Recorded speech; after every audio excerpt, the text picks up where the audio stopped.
بسم اللہ الرحمن الرحیم۔ السلام علیکم۔ آپ دیکھ رہے ہیں ڈی ڈی پی اینالیٹیکا۔ دو تین نکات جو کہ پی ٹی آئی کے خلاف اٹھائے جا رہے ہیں، اور پی ٹی آئی مصروف ہے میرا خیال ہے کل کے جلسے کے سلسلے میں، اور جو نکات اٹھائے جا رہے ہیں وہ یک طرفہ اس سے پبلک میں ایک ایسا اوپینین بلڈ اپ کرنے کی کوشش کی جا رہی ہے جو کہ لازماً گمراہ کن ہے، اور اس سے عوام میں ڈیفینیٹلی غلط فہمیاں پیدا ہوں گی۔ سو میں نے سوچا اس پہ کچھ کلیریفائی کر دوں۔ کلیریفیکیشن میرا اپنا تجزیہ ہے، آگے پی ٹی آئی کے لوگ بہتر جانتے ہیں وہ اس کے بارے میں کیا کہنا چاہیں۔ اس کے ساتھ ساتھ ایک اور ڈیولپمنٹ ہوئی ہے، وہ یہ کہ آج شام کے وقت حکومت کی طرف سے ایک آرڈر جاری ہوا جس میں یہ کہا گیا کہ اے آر وائی کے تمام اس کے جو این او سی اس کو اجازت دی ہوتی ہے کہ نو آبجیکشن آپ اپنی نشریات کر سکتے ہیں۔ ایک تو لائسنس ہے، پھر لائسنس کے ساتھ آپ کو این او سی لینا پڑتا ہے حکومت سے۔ وہ این او سی وِدڈرا کر لیا، اور کہا یہ گیا ہے کہ ملک کی انٹیلیجنس ایجنسی جو ہیں ان کی طرف سے آپ کے بارے میں رپورٹس اچھی نہیں ہیں، اس لیے آپ کا این او سی وِدڈرا کر لیا، لہذا آپ اب ابھی اپنی نشریات شروع نہیں کر سکتے۔ یہ غالباً حکومت کو اس طرح کرنا پڑا کہ پیمرا کا آرڈر تو انہوں نے پہلے دے کے بند کرایا ہوا تھا، لیکن سندھ ہائی کورٹ نے پیمرا آرڈر کو ختم کیا اور انہوں نے کہا کہ یہ غلط ہے اور اے آر وائی کو اپنی نشریات جاری رکھنے دیں۔ اور پھر اے آر وائی کے اوپر جو الزام تھا جس کی وجہ سے یہ سارا شور شرابہ ہوا، وہ وہی شہباز گل کے وہ ریمارکس تھے جس کی وجہ سے یہ بات ہوئی۔ اور پھر ایف آئی آر وغیرہ تو اے آر وائی کے اینکرز وغیرہ پہ پہلے بھی تھیں، لیکن اس کے بعد پھر اور کئی لوگوں پہ، اور ان کی پکڑ دھکڑ کا قصہ شروع ہو گیا۔ اسی اثناء میں ارشد شریف ملک سے باہر چلے گئے۔ اچھا کیا اس نے اپنی عزت بچانے کے لیے، کیونکہ جب آپ ایسے لوگوں کے ہتھے چڑھ جائیں جو صرف آپ کو ذلیل کرنا چاہتے ہوں، نہ قانون کی پرواہ کریں، نہ اخلاقیات کی پرواہ کریں، اور نہ ہی ملک کے مفادات کی پرواہ کریں، تو پھر بہتر ہے کہ آپ چلے جائیں یہاں سے۔ لیکن صف اول کا انویسٹیگیٹو جرنلزم وہ کرتا ہے، صف اول کا جرنلسٹ ہے۔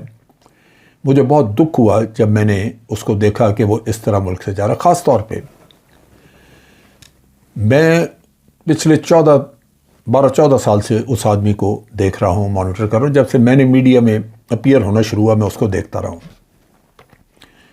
اس نے بہترین کام کیا، اور حب الوطنی اور افواج پاکستان کے ساتھ عقیدت اور ان کا دفاع کرنا وہ ہمیشہ سے اس کا پہلا اصول رہا۔ لہذا مجھے افسوس ہوا کہ ایک محب وطن، ایک ملک کی خدمت کرنے والا جرنلسٹ جس کی اور کوئی خرابی نہیں ہے، اس کو اس طرح یہاں سے فرار ہونا پڑا۔ اب یہ کیوں کیا انہوں نے؟ ایک چینل جو کہ عوام کو سچائی ان کے سامنے لا رہا تھا، اے آر وائی، وہ ہضم نہیں ہو سکی، اور اب اے آر وائی کا این او سی وِدڈرا کرنے کا مسئلہ بھی سامنے دیکھ لیجئے وہ کیوں کیا گیا ہے۔ ویسے تو عدالتیں کھلی ہیں، جب یہ جا کے ہائی کورٹ، سپریم کورٹ میں جا کے اپنا کیس لے کے جائیں گے تو میرا خیال ہے یہ چینل فوراً کھلے گا، کیونکہ کوئی جواز، کوئی گراؤنڈز ایسا سچ ہے نہیں۔ لیکن یہ بدماشی کیوں کی ہے؟ اس وجہ سے کہ کل 13 تاریخ کو رات کو پی ٹی آئی کا جلسہ ہے، اور اس جلسے کا coverage definitely A R Y نے بھرپور طریقے سے کرنا تھا۔ اس کو روکنے کے لیے کہ پی ٹی آئی کے جلسے کا کوئی کوریج کہیں نہ ہو، پورے پاکستان میں کسی کو کوئی خبر نہ ملے کہ پی ٹی آئی نے جلسہ کیا بھی ہے یا نہیں۔ سو ساری گیم یہ ہے۔ ہفتہ ہے، کل عدالتیں بند ہوں گی، سیٹرڈے سنڈے دونوں دن عدالتیں بند، اور پھر منڈے کو جا کے چینل امید تو ہے کہ کھل جائے گا، لیکن لازماً اس وقت تک یہ اپنا کام گزار چکے ہوں گے۔ سو اس کے علاوہ جو 2-3 نکات ہیں وہ میں سامنے رکھ دوں۔ پہلی بات یہ ہے کہ یہ بار بار کہا جا رہا ہے کہ عمران خان نے امریکن امبیسڈر سے ٹیلی فون پہ بات کی. اب یہ جھوٹ کے ایک سلسلہ، ایک ویلیفیکیشن کیمپین چلی ہے جو یہ ثابت کرنا چاہتے ہیں کہ یہ ایک طرف تو عمران خان کہہ رہے ہیں کہ جی امریکہ نے سازش کی اس کی حکومت کے خلاف، دوسری طرف امریکہ سے معافی مانگنا چاہتے ہیں.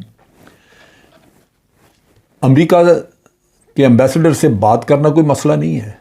پاکستان میں امبیسڈر ہے، اگر وہ جا کے لاہور میں چودھری پرویز الہی کو ملا ہے تو وہ اسی لیے صرف ملا ہے کہ وہ پرانا داغ دھونا چاہتا ہے. اس وقت کیوں نہیں آ کے عمران خان سے یا ان مختلف لوگوں سے جو حکومت کے لوگ تھے ان سے کیوں نہیں ملے جب یہ سازش چل رہی تھی؟ اب وہ یہ ظاہر کرنا چاہتے ہیں کہ نہیں سازش نہیں تھی، لہٰذا ہم تو حکومتی لوگوں کو بھی مل رہے ہیں اس وقت، حالانکہ وہ سارے ان لوگوں کو جن کا ریکارڈ موجود ہے کہ جن کو انہوں نے باغی کرنا تھا، جن کے ضمیر خریدنے تھے، انہی کو اس وقت انہوں نے رابطے کیے. اب وہ دائیں بائیں بھی لوگوں کو مل رہے ہیں. دوسرا جو اچھالنا شروع کیا ابھی انہوں نے، وہ یہ ہے کہ امریکہ میں جو پی ٹی آئی امریکہ ہے ان کے لوگوں نے وہاں پہ کسی لابسٹ کو ہائر کیا ہے اور انہوں نے بنیادی طور پہ وہ لابسٹ میں وہ کام کرتے ہیں پاکستان اور امریکہ کے درمیان تعلقات کو بہتر کرانے کا. اب چونکہ یہ پی ٹی آئی کے وہاں کی شاخ نے کیا ہے تو اس کو یہ کہا جا رہا ہے کہ پی ٹی آئی اور امریکہ کے تعلقات بہتر کرنے کے لیے کیا جا رہا ہے، اور اس میں جو اس کو ٹرن دیا گیا ہے وہ یہ کہا گیا ہے کہ امریکہ سے ابھی عمران خان امریکہ سے معافی مانگ رہا ہے کہ ہمیں معاف کر دیں. حالانکہ ایسی بات بالکل نہیں ہے. یہ سارا کھیل سمجھنے کی بات ہے. ہاں اگر ایک شیطان کا ذہن ہو تو وہ اس کو جدھر مرضی لے جائے کیونکہ اس نے تو شیطانیت کرنی ہے. لیکن حقیقت یہ ہے کہ عمران خان نے کبھی بھی یہ نہیں کہا کہ امریکہ کے ساتھ ہمارے دوستانہ تعلقات نہیں ہونے چاہیے.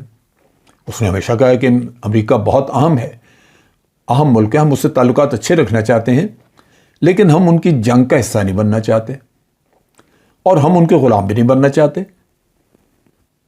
اس میں اگر خودداری کی بات کر کے آپ کسی سے دوستی کا ہاتھ ملانا چاہتے ہیں تو وہ تو بالکل ٹھیک ہے، کیونکہ آپ اپنے ملک کے مفادات کا دفاع کر رہے ہیں.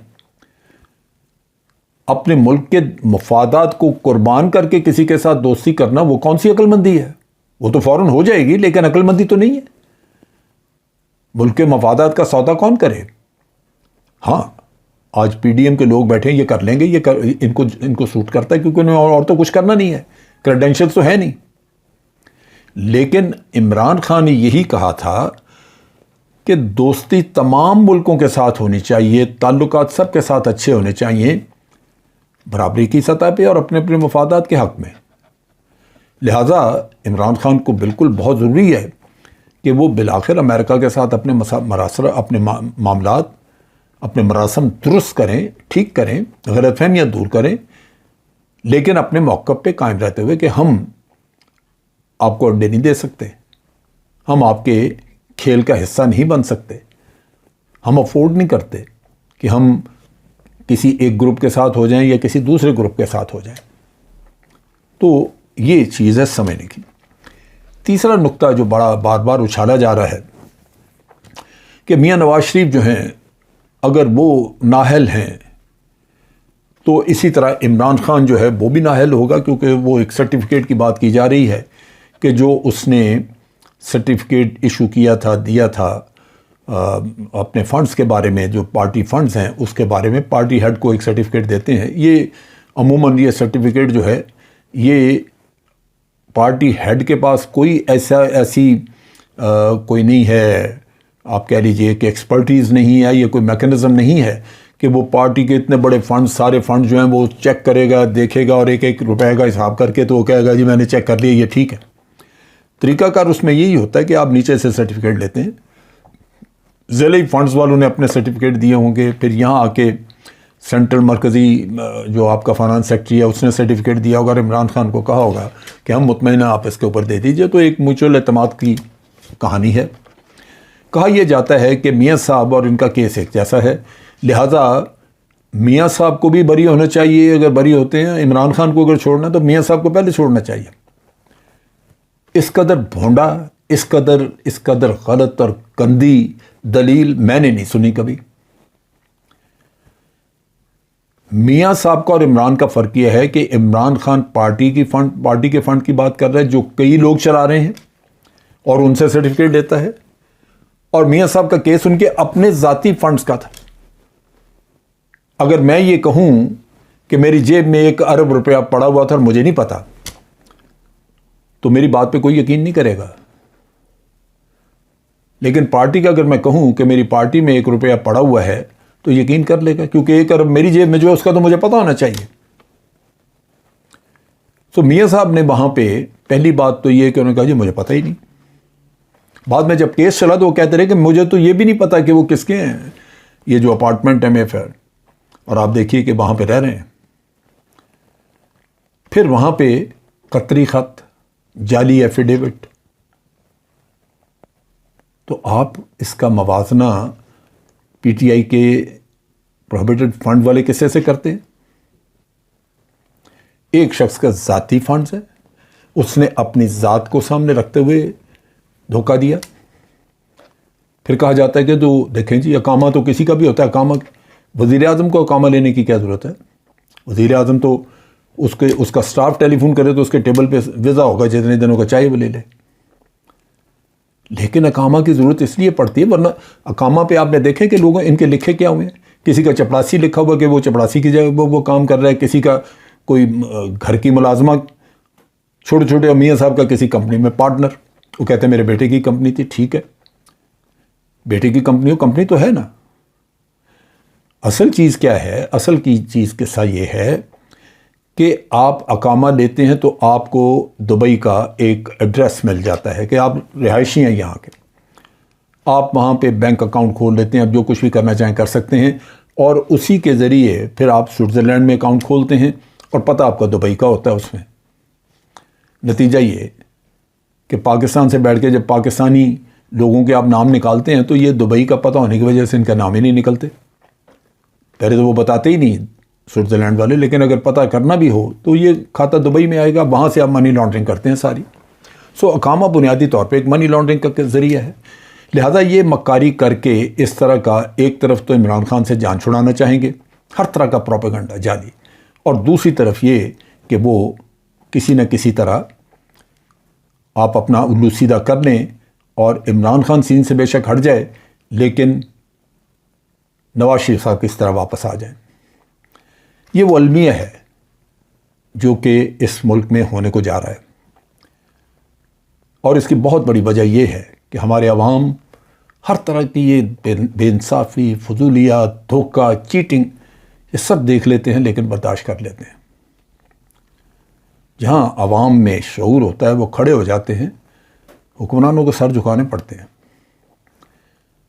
ہم سب کا فرض ہے کہ اپنے عوام میں شعور بیدار کریں، ان کو احساس دلائیں کہ اگر نقصان ہے تو یہ آپ کا ہو رہا ہے، فائدہ ہوگا تو آپ کا ہوگا۔ لہذا آپ سوچیں، آپ اپنے طور پہ اپنے اندر وہ شعور پیدا کریں جس سے کہ آپ ملک کے معاملات میں اپنا حصہ ڈال سکیں، ملک کی بہتری کے لیے حصہ ڈال سکیں۔